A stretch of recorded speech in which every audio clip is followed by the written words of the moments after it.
Most people focus on the wrong thing. They focus on the result, not the process. No matter how much you think you're done, you're only at 40% of your capacity. On the second side of things, your clients, how are they framing the difficult parts in their work with you? I've been thinking so much about this concept of the hard parts in our work and how do we manage the hard parts? The things like the stress and the anxiety, and when things go wrong, when unknowns happen, and when logistics or administration get in the way, maybe compliance or regulation or market changes or what have you. How do we manage the hard parts in our work? Most people focus on the wrong thing. They focus on the result, not the process. The process is the sacrifice. It's all the hard parts, the sweat, the pain, the tears, the losses, but you make the sacrifices anyway, and you learn to enjoy them. In the end, it is the sacrifices that must fulfill you. Wow, so that got me thinking.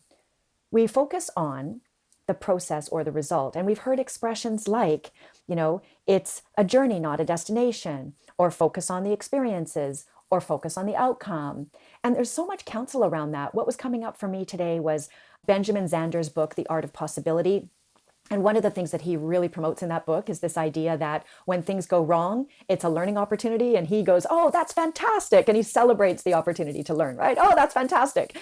Love that. I like that kind of enthusiasm. So he's embracing when things go wrong. He's embracing the hard parts, if you will. He's embracing the challenges. And then you've got like David Goggins.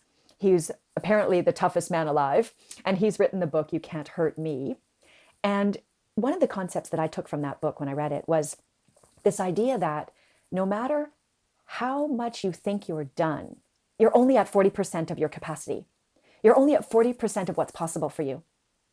And so embracing that you've arrived at your artificial limit, if you will, and sort of going into that idea that, oh, I have so much more, and yet I feel like I'm dying, right? Or I feel like this is incredibly hard.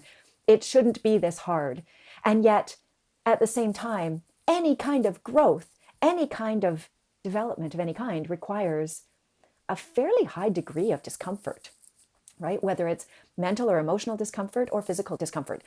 Anytime we're stretching ourselves, we are going to be uncomfortable and we are not going to like it.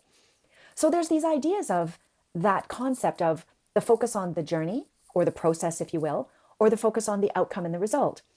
And I've found myself in this exploration curious about which of those is more valuable, and does it have to be one or the other? Can you focus on both? Meaning, can you embrace the journey? Is it possible, according to Rhonda Rosia, she says, is it possible to enjoy the sacrifices and allow them to be fulfilling for you when you arrive at your end result, whatever that may be, whatever the outcome is?